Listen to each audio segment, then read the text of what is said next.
Hey guys, আসসালামু আলাইকুম। তো কেমন আছো তোমরা? তো নতুন একটা গল্প নিয়ে আসা পড়ছে। তুই যে শুধু আমার পার্ট 1। তুই এখনই সবার সামনে আমাকে জড়িয়ে ধরে কিস করে বলবি তুই শুধু আমায় ভালোবাসিস আর আমায় বাদে কাউকে বিয়েও করবি না। এতক্ষণে আরশ ভাইয়া থেকে নিজেকে ছোটাতে ব্যস্ত হলেও একথা শোনার পর আমি স্তব্ধ হয়ে যাই। কি বলছে এসব আরশ ভাইয়া? রিমি বলল, তুমি কি পাগল হয়ে গেছো আরশ ভাইয়া? কি যাতা বলছো? 1 সপ্তাহ পরে আমার বিয়ে আর তুমি এখন বলছো আমি বাড়ির সবাইকে গিয়ে বলবো আমি তোমায় ভালোবাসি? এটা কোনোদিনও সম্ভব না। তখন আরশ বলল, সম্ভব কি সম্ভব না তা তোকে বুঝতে বলেনি, আর কোনটা সম্ভব না শুনি? রিমি বলল, তোমার আর আমার বিয়ে। আমি এখন অন্য একজনের বউ হতে চলেছি, এই দেখো তার প্রমাণ। তাই বলে বাঁ হাতের অনামিকা আঙ্গুলটি সামনে তুলে ধরে আরশ তা দেখে একটা আংটিটি খুলে ফেলে ছুঁড়ে মারে আর আমার বাহু দুটো চেপে ধরে বলল, এই নে তোর প্রমাণ, আমি মুছে দিলাম। এখন তো কোনো প্রমাণ নেই, এখন চল সবার সামনে আমায় কিস করে বলবি তুই আমায় ভালোবাসিস।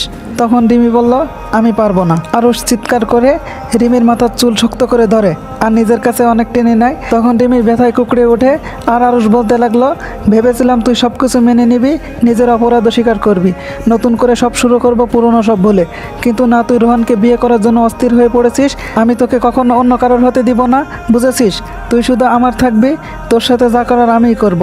তোকে কষ্ট দিব, শান্তি দিব, শাস্তি দিব এবং তোকে ভালোবাসবো। তখন আমি বললাম, আরশ ভাই প্লিজ এমন করো না, দোহাই লাগে তোমার।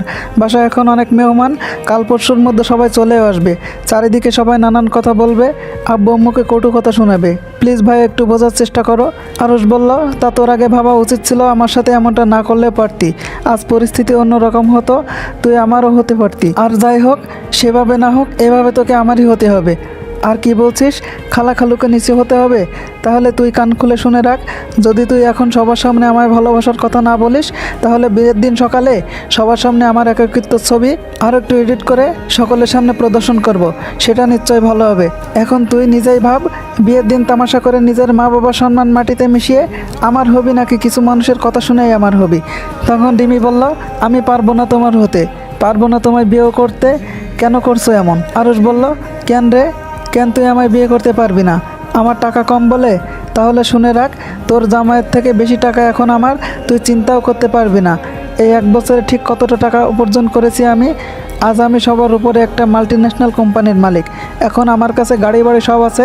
তাহলে টাকার টেনশন ছেড়ে দে। আর তুই ভালো করে জানিস আমি এমন কেন করছি। এখন চুপচাপ বাইরে চল, আমি যা যা বলেছি ঠিক সেটাই করবি, বাকিটা আমি দেখে নিব। রিমি বলল, পারবো না আমি, আমার দ্বারা এসব হবে না। আরশ বলল, পারতে তো তোকে হবেই, আর তুই যদি আমার কথা না শুনিস তাহলে তোর বাবা মার সম্মান আমি ধুলায় মিশিয়ে দিব। এমন হাল করব যে তারা আর কোনোদিন মাথা উঁচু করে চলতে পারবে না। তাদের মুখে চুনকালি লাগানোর ব্যবস্থাও করব, রাস্তায় এনে দিব তাদের। তুই ভালো করে জানিস আমার জিত সম্পর্কে, আমি যা বলি তাই করেই দেখাই। আর আমি এতটুকু জানি, খালু হার্টের প্রবলেম আছে আর খালার ব্লাড প্রেশারের। আর এখন তুই বুঝতেই পারছিস কি হতে পারে। এসব হওয়ার পর হয়তো তাদের লাইনই কেটে যেতে পারে। তুই বল এখন কি চাস তুই, এসব হোক? রিমি বলল, প্লিজ না, তুমি এমন কিছু করবে না, তোমার পায়ে পড়ি, এমন কিছু করো না। আরশ বলল, তাহলে তুই চুপচাপ রাজি হয়ে যায়। আমি চুপ হয়ে আছি, কি করব বুঝতেও পারছি না। একদিকে বাবা মার সম্মান আর একদিকে থাক না, তাই বললাম। আমাকে চুপ থাকতে দেখে আরশ ভাইয়া বলে ওঠে, যা তোর জন্য আর একটু সহজ করে দিচ্ছি। আফটার অল তুই আমার ভালোবাসা বলে কথা, সবার সামনে আমাকে কিস না করলেও চলবে, শুধু জড়িয়ে ধরে বললেই হবে তুই আমাকে ভালোবাসিস আর আমাকেই বিয়ে করবি। কি বল, বলবি তো নাকি? তখন রিমি বলল, তুমি যা বলবে আমি তাই করতে রাজি। আরশ বলল, গুড, তাহলে চল, শুভ কাজে আর দেরি করতে নেই। এটা বলার পর আরশ ভাই আমার হাত টেনে বাইরে নিয়ে আসে। সেখানে সবাই বসে গল্প করছিল। সেখানে আমার মা বাবা, আরশ ভাইয়ের মা বাবা আর দাদা দাদি, ফুপা ফুপি, চাচা চাচি, মামা মামি সকলেই উপস্থিত। আরশ ভাইয়া টেনে আমার সবার সামনে আনে। সবার দৃষ্টি এখন আমাদের দুজনের দিকে। আরশ ভাই আমাকে ইশারা করছে যে তাকে জড়িয়ে ধরতে। আমি বাধ্য হয়ে তাকে জড়িয়ে ধরে বলি, ভালোবাসি তোমায় আরশ, ভালোবাসি। আমি শুধু তোমাকেই বিয়ে করতে চাই, আর কাউকে বিয়ে করব না। সবাই আমাদের দিকে তাকিয়ে অবাক দৃষ্টিতে তাকিয়ে আছে। তখন আমার মা এসে আমায় আলাদা করে দেয়। আম্মু বলল, এসব কি হচ্ছে রিমি, তুই আরশকে জড়িয়ে ধরে এসব কি বলছিস? আমি বললাম, আমি সত্যি বলছি আম্মু, আমি আরশকে ভালোবাসি আর আরশও আমায় ভালোবাসে, আর আমরা দুজন দুজনকে বিয়ে করব। তখন আম্মু এসে গালে ঠাস ঠাস করে চট দিয়ে বলল, তুই কি পাগল হয়ে গিয়েছিস? কি যাতা বলছিস? এক সপ্তাহ পরে তোর বিয়ে রোহানের সাথে, আর তুই এখন বলছিস এই কথা? তখন রিমি মাথা নিচু করে দাঁড়িয়ে থাকলো। তখন ওসমান সাহেব রিমির আব্বু এসে বলল, মা তুই কি বলছিস এইসব? রিমি বলল, সত্যি বলছি বাবা, আমি আরুষকে অনেক দিন থেকেই ভালোবাসি, ওকে ছাড়া আমি থাকতে পারবো না। রিমির আম্মু বলল, কিসের ভালোবাসা? খালাতো ভাই বোনের মধ্যে কোনো ভালোবাসার সম্পর্ক হতে পারে না। পাশ থেকে দাদি বলে উঠল, একদম ঠিক। আর তোর মধ্যে কি লাজ শরম বলতে কিছুই নেই? নিজের বাবা মার সামনে নিজের ভালোবাসার কথা বলতে কি একটু লজ্জা শরম লাগছে না? রিমির আম্মু বলল, রোহানের সাথে তোর কয়দিন পরে বিয়ে, আর এই সময় তুই এসব বলছিস? তোর লজ্জা করছে না? রিমির আব্বু বলল, আহা চুপ করো মা, তুই কি সত্যি আরুষকে ভালোবাসিস?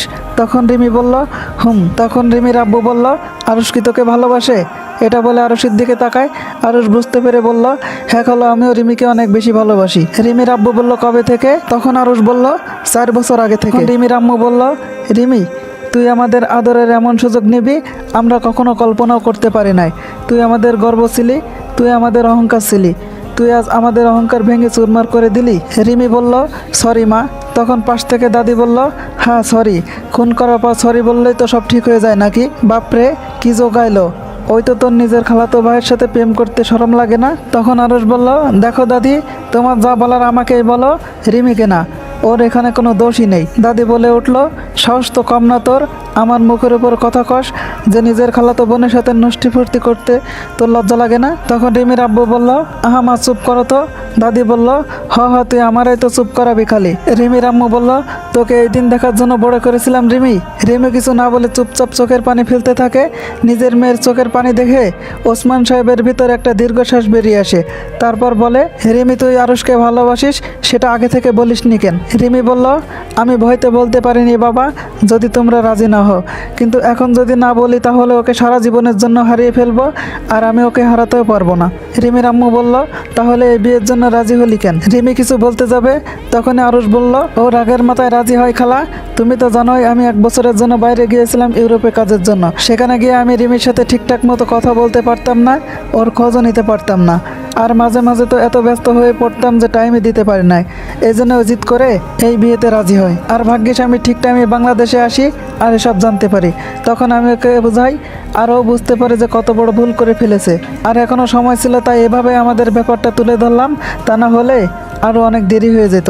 এর মধ্যে আরুষের বাবা রাহুল সাহেব বলে উঠল, দেরি তো করেই ফেলেছো, এইসব যদি আমাদের আগে জানাতে তাহলে এসব কিছুই হতো না। আরুষ বলল, সরি বাবা, কিন্তু আমরা দুজনকে ছাড়া থাকতে পারবো না, প্লিজ তুমি কিছু করো, আর যদি এই বিয়েটা হয়ে যায় তাহলে আমরা কেউ খুশি হব না। তখন আরুষের মা রিপা বেগম বলল, আরুষ তুই বাবা আমায় বলতি, আমি আগে থেকে সব ঠিক করে রাখতাম, তুই এমন সময় বললি যে কিছু করাই নাই। তখন আরুষ বলল, সরি মা, আমি চেয়েছিলাম সেটেল হয়ে তারপর সবাইকে জানাতে, কিন্তু যে রাগে জিদে এমন করবে বুঝিনি, কিন্তু এখন যদি তোমরা রাজি না হও আমরা অন্য স্টেপ নিতে বাধ্য হব, হয়তো তোমাদের একটা ভুলের ডিসিশনে আমাদের দুজনের চিরতরে হারাতে হবে। তখন রিমির আম্মু আবার রিমিকে গালে একটা চট বসিয়ে দিল আর বলতে লাগলো, তোকে এই জন্য বড় করেছিলাম যে আজ এমন একটা দিন দেখাস, সব জায়গায় কাট দিয়ে দিয়েছি, মেহমানও আসতে শুরু করেছে, মানুষ বিষয়টা কিভাবে নিবে একবার ভেবে দেখেছিস?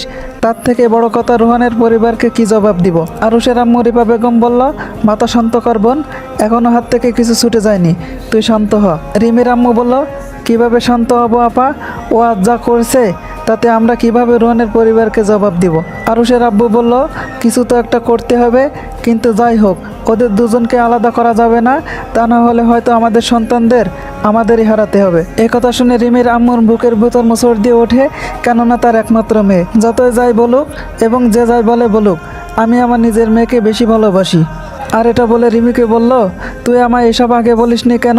আমি তো তোকে আগে জিজ্ঞাসা করেছিলাম তুই কাউকে ভালোবাসিস কিনা, তখনও তুই আমাকে সত্যিটা বলে দেওয়ার দরকার ছিল, তাহলে আজ এই দিন দেখতে হতো না। তখন রিমি বলল, সরি আম্মু। রিমির আম্মু বলল, সরি বললে কি এখন সব ঠিক হয়ে যাবে?